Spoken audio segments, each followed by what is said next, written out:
2009 CBR 600RR oil change.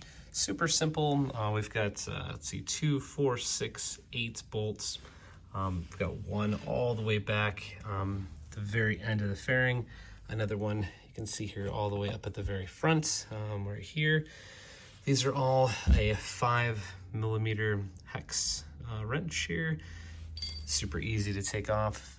Once you get all the bolts off here, the whole thing just kind of pulls off the side of the engine.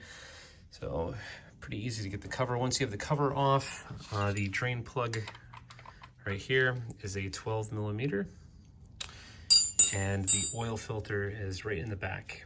And if you don't have an oil filter wrench, there's still enough space to get back here with a like a crescent wrench, so it's easy to get off, even if it's been on there for a little bit. Once you're ready to fill the oil fill is actually right up here on the left-hand side, and you can see it's just pretty standard little O-ring on there.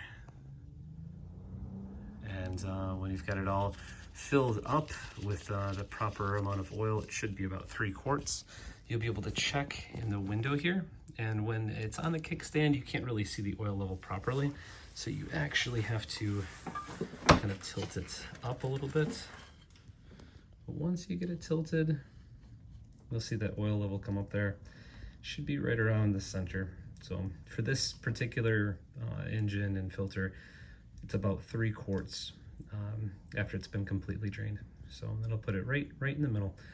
I hope this video is helpful. If you guys have any questions at all, feel free to leave them below.